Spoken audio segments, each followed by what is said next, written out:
Hello everyone. Today we're going to review I can't even pronounce this, the Aopoa Khartu-AL, nicely provided to me by my friend Rick. I'm going to go ahead and get in the pilot seat and launch before it despawns on me or gets stored by Everest Harbor. So again, we're going to be looking at this from the pilot perspective. I'll fire her up. You can hear that neat sound. It kind of sounds like a bug. Hear it pressurizing.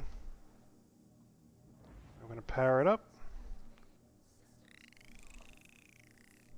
Yeah, it definitely sounds like a bug. That is just straight up weird.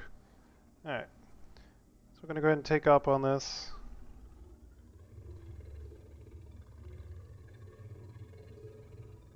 Alright, I gotta admit, that sounds pretty freaking cool. I last flew this back in, I think right when it first came out. So it's been a long time. So let's see how she handles. Decent roll rate. I would say pretty even with the Gladius. Slower than the Aero. Check yaw. Yeah, kind of what I thought it would have. Relatively slow yaw for a light fighter. Yaw's definitely slower than the Gladius. Let's go ahead and check acceleration.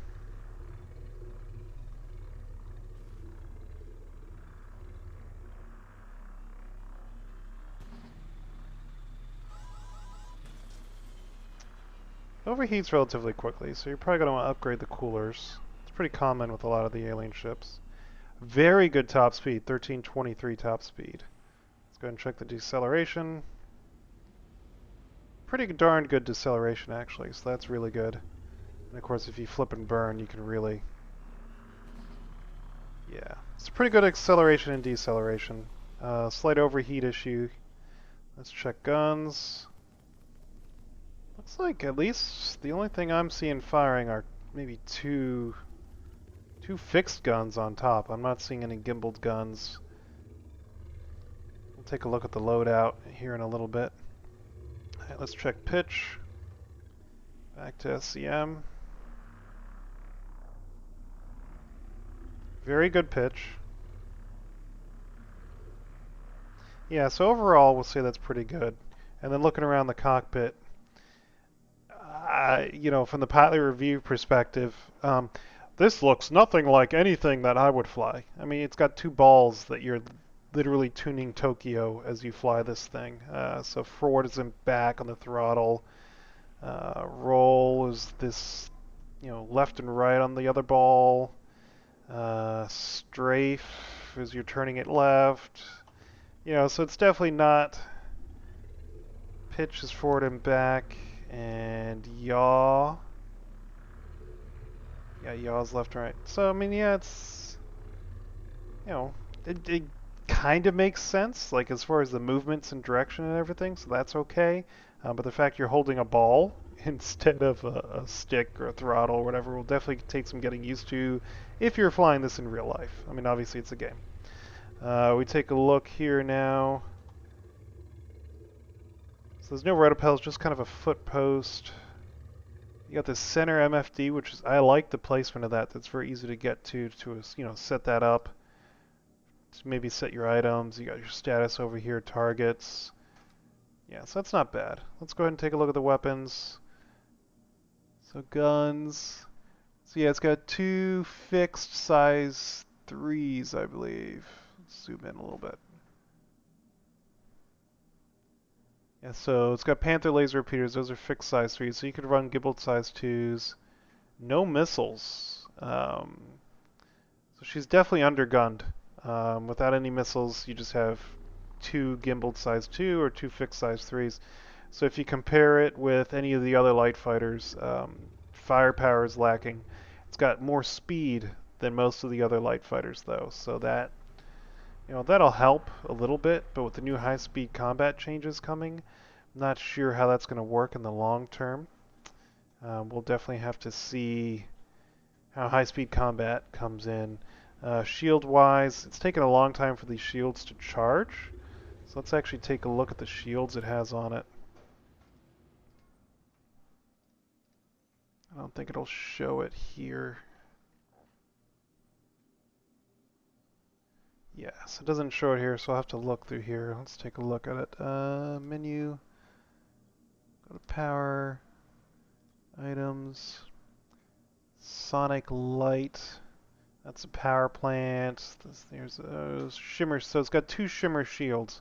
So you switch those out with Mirages, it'll be faster, or some FR66s if you just don't care about EM.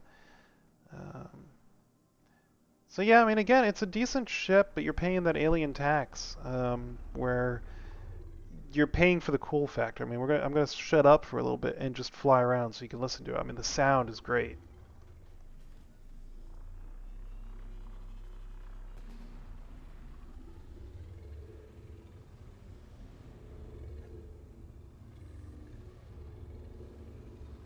I mean, just the sound of when you're maneuvering with it is just pretty darned impressive. We'll play around this post. It's saying I can land here, but I'm going to request landing again before I try that. I'm tired of losing money due to goofy fines. So yeah, we're just coming around here now.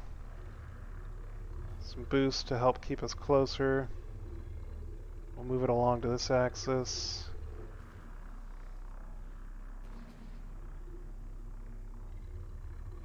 Yeah, I mean, she's definitely, you'll be able to stay on target with it without a problem. You might have a little bit of a problem with an arrow or a gladius, but anything else, you're going to be able to stay on her pretty constantly. So that shouldn't be an issue for maneuverability. So it's a good light fighter. I would like to see more firepower from it. But again, you know, paying the alien tax, I mean, that's it. You got those 2 guns, fixed size 3s, which could be 2 gimbal size 2s. Maybe later on they'll come up with a different mount, but I mean, you can't argue with the look. I mean, here's with the gear down. And that's pretty darn cool looking. You can't deny that. And then bring the gear up.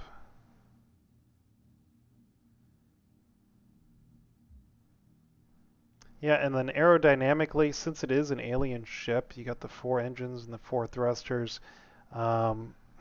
It's going to be interesting to see how they handle it once full aerodynamics come in, because it's not a very aerodynamic as you look at it. This is a purely space ship. You go into atmosphere, you're 100% going to be relying on thrusters to keep you airborne. There's literally no aerodynamics to this at all. If anything, there's a lot of drag to this design for flying, which is going to keep it slow. So it's going to depend on how they handle it. But other than that, I hope you guys enjoyed the short video. Thanks for watching, and have a wonderful day.